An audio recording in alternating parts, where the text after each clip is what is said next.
Hi friends, welcome back to our YouTube channel. Today we have to discuss about difference between horizontal microprogramming and vertical microprogramming in computer organization and architecture course.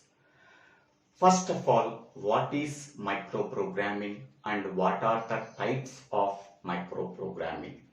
Microprogramming is the process of writing microcode for the control memory of the control unit in the CPU.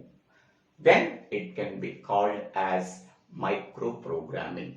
Simply, we can say that we have to write the microcode for the microprogram that is stored in the control memory.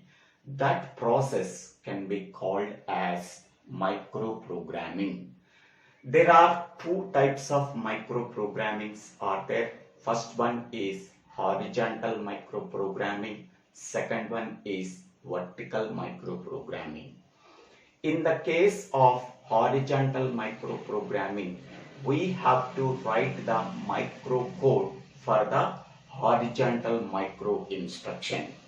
In the case of vertical microprogramming, we have to write the microcode for the vertical micro instruction that is present in the vertical microprogramming. So now we can go for the main differences between horizontal microprogramming and vertical microprogramming. The first point in horizontal microprogramming, the process of writing microcode for horizontal micro instruction is called as horizontal microprogramming. In the case of horizontal microprogramming, horizontal micro instructions are there. For each and every horizontal micro instruction, we have to write some microcode. That process can be called as horizontal microprogramming. Whereas in the case of vertical microprogramming, some vertical micro instructions are there. For each and every vertical micro instruction, we have to write some microcode. That process can be called as vertical microprogramming. Next, second point, it is able to support longer micro instructions or longer control words. That means, suppose we have to generate n number of control signals by using horizontal microprogramming. How many number of bits in the horizontal micro instruction? N number of bits are required for generating n number of control signals in the horizontal microprogramming.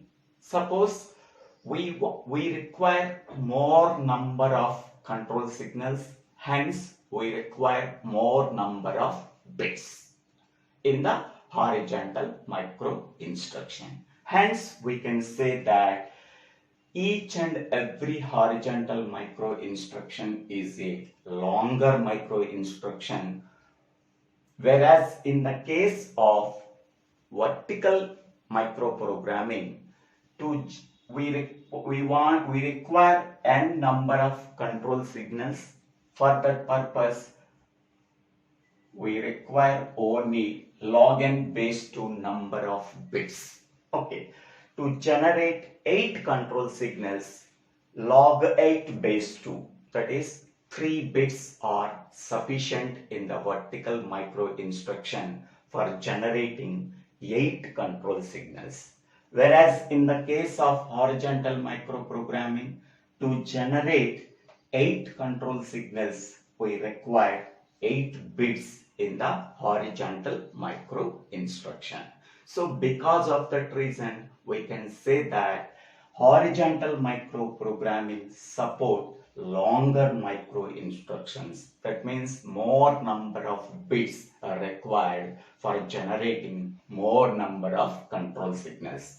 Whereas in the case of vertical microprogramming, less number of bits are required for generating more number of control signals. Next, third point, no encoding of control signals. Here, there is no requirement of any encoding, but here encoding of control signals are there in vertical microprogramming. In the case of vertical microprogramming, vertical micro instructions are there. In that vertical micro instruction format, some functional codes are there. At that case, some decoding techniques are required. Okay, so because of that reason, encoding of control signals are there. Okay, are there in vertical microprogramming. But here there is no requirement of any encoding. But here there is a requirement of encoding of control signals. Okay, in the vertical micro instruction format, 3 functional codes are there. Each and every functional code 3 bits. By using that 3 bits, we can generate 8 micro operations. So here encoding of control signals are present in the vertical microprogramming. Here there is no encoding of control signals in horizontal microprogramming. Next, fourth one is less use of RAM. In the case of horizontal microprogramming, it can uses less use of ROM. ROM is nothing but control memory. Okay, here there is no encoding mechanism in horizontal microprogramming, so that we can require less amount of ROM. Here in the case of vertical microprogramming, more use of ROM, that means more use of control memory. Here encoding mechanism is available, so that it can require more use of ROM. Next, fifth one, no additional hardware is required in the case of horizontal microprogramming. So there is no requirement of any additional hardware, that is nothing but decoders. So there is no requirement of any decoders in the case of horizontal microprogramming. Whereas in the case of vertical microprogramming, additional hardware is required in the form of decoders to generate the control signals. As we discussed in the in the vertical micro instruction format, some functional codes are there. So for each and every functional code, we have to decode them to generate more number of control operations. For executing that more number of control operations, we can require more number of control signals. So additional hardware is required in the form of decoders to generate the control signals. Here there is no requirement of any additional hardware. Next one, sixth point, faster execution. Okay, why faster execution can be done in horizontal microprogramming? Here there is no any encoding mechanism. Because of that reason, we can fastly generate the control signals by executing the micro instructions. Whereas in the case of vertical microprogramming, it is a slower execution, because here encoding mechanism is available. So after encoding, then we have to generate the control signals by executing the micro operations. So slower execution is there in vertical microprogramming. Next, seventh one is little or no control logic. So sometimes we do not require any control logic in the horizontal microprogramming, or sometimes it can require only little control logic. Whereas in the case of vertical microprogramming, we can require complex control logic. That means to generate the control signals, we require a control logic. That control logic is implemented by using the microprogram that is stored in the control memory. Okay, here there is no control logic. To generate the control signals, simply we have to use logic gates, decoders, encoders, like combinational circuits we have to use to generate the control signals. Because of that reason, little control logic is there in horizontal microprogramming. Here complex control logic is there. That means to generate the control signals, we have to write the microcode, that is microprogram. That microprogram is stored in the control memory. By using that microprogram, we have to generate the control signals. Now we go for 8th point. It allows a high degree of parallelism. That means for each and every bit in the horizontal micro instruction to generate one control signal, so that for n number of bits are required for generating n number of control signals. By using that n number of bits, n number of control signals are enabled. Hence, high degree of parallelism is achieved. Whereas in the case of vertical microprogramming, it allows a low degree of parallelism. So here the degree of parallelism may be either 0 or 1. 0 means no parallelism, 1 means high degree. 1 means there is a parallelism is there. So it allows a low degree of parallelism in the case of vertical microprogramming. That value may be either 0 or 1.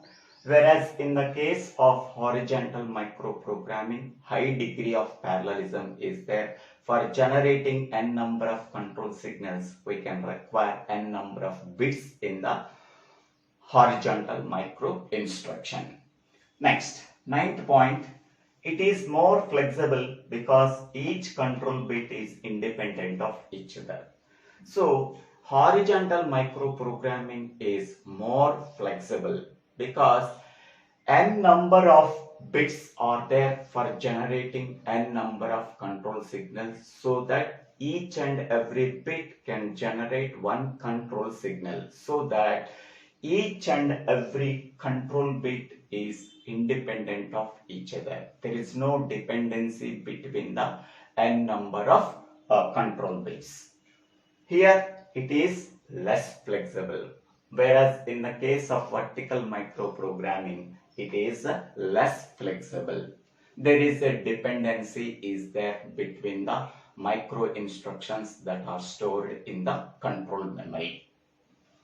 Next, 10th point, it supports less complex micro instructions. So here there is a less complexity is there in the micro instructions of horizontal microprogramming.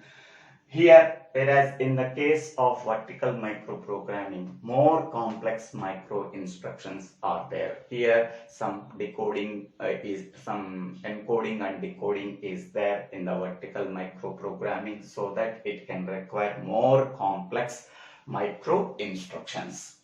Next one, 11th point, control signals are executed in parallel. See this point here, high degree of parallelism is there. Because of that reason, control signals are executed in parallel in the case of horizontal microprogramming. Whereas in the case of vertical microprogramming, control signals are executed in sequential manner. The micro instructions that are stored in the control memory are executed in a sequential manner. Next one, 12th point, by using the horizontal microprogramming, we are getting the optimized performance. Okay, the performance of the horizontal microprogramming is optimal. Whereas in the case of vertical microprogramming, here we are getting optimized programming, because here microprogram is stored in the control memory. That microprogram contains micro instructions.